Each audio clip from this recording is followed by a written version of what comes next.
Today's SVG News theme is very, very bad people doing very, very bad things. Break out the scalper swatter and haul out the hacker handcuffs because we're diving deep into a double dose of video game debaggery. Crime doesn't pay.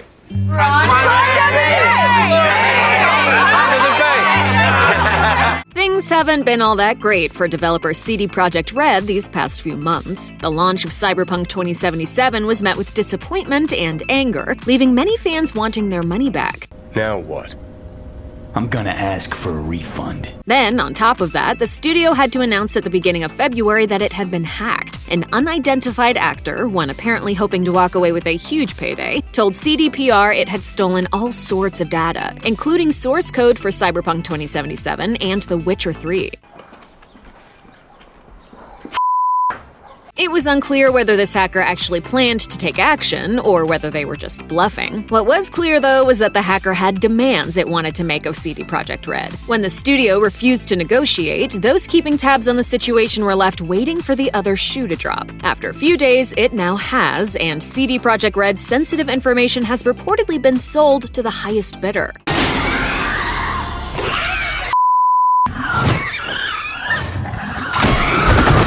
According to Twitter user VX Underground, the source code for several CD Projekt Red titles, as well as the company's Red engine, went up for auction on a forum called Exploit. The cache apparently included data for Cyberpunk 2077, The Witcher 3, a special version of The Witcher 3 with ray tracing support, and Thronebreaker: The Witcher Tales. The auction started at $1 million and had a buy now price set for $7 million.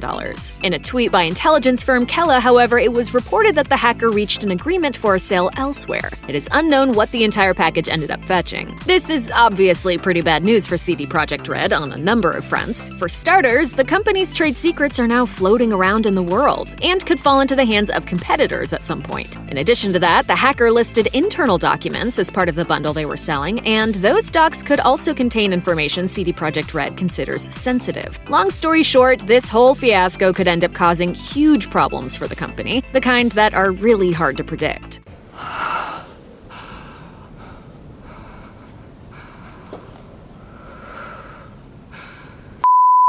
There's one other scenario that could potentially play out, though, where nothing happens. Some Twitter users are speculating that CDPR was actually the anonymous buyer, and who knows, maybe that was indeed the case. It would be tough to prove this without CDPR coming out and admitting it, though. So far, that hasn't happened. For now, it sure seems like CD Projekt Red has a lot to worry about. Console scalpers are one of the biggest problems facing next-gen gamers. Ever since the PS5 launched, fans have had a difficult time getting their hands on the new system, but scalpers have not, and have been selling consoles at an absurdly marked-up price. Forbes' Janai McGregor attempted to get to the bottom of this phenomenon and discovered something interesting in the process. Some scalpers are upset by the way they're being treated. Send in the clowns. McGregor spoke with a scalper who asked to be referred to as Jordan for the entirety of the piece in order to maintain anonymity. Jordan expressed his belief that scalpers were being unfairly maligned by the press and by gaming fans. Jordan told McGregor, "There seems to be a lot of bad press on this incredibly valuable industry, and I do not feel that it is justified. All we are acting as is a middleman for limited quantity items." Jeez, what a little crybaby. You gonna cry all day, crybaby? You know, everyone has problems. It doesn't mean you have to be a little crybaby about it. In other words, Jordan feels that scalpers are providing a necessary service. According to Jordan, scalpers don't do anything too different from other businesses. He explained to McGregor, quote, "Essentially every business resells their products."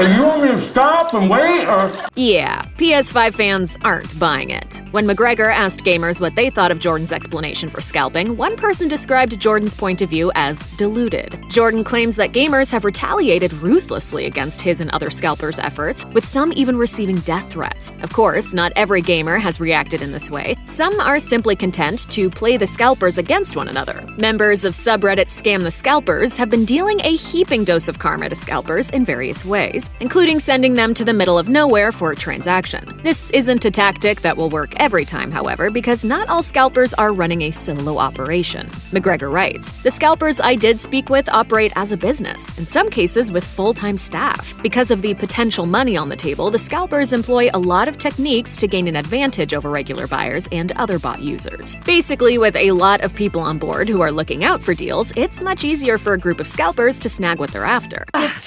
Full-on evil robot. Yeah! Because of all their shady tactics, it's pretty freaking hard to feel bad for these folks, especially considering the fact that so many gamers are confined to their homes due to the ongoing pandemic. Gaming remains the sole way that many people can socialize with their friends. Looking at the situation from this perspective, scalpers are basically buying and selling the ability for gamers to hang out with the people they care about. And that's just crappy.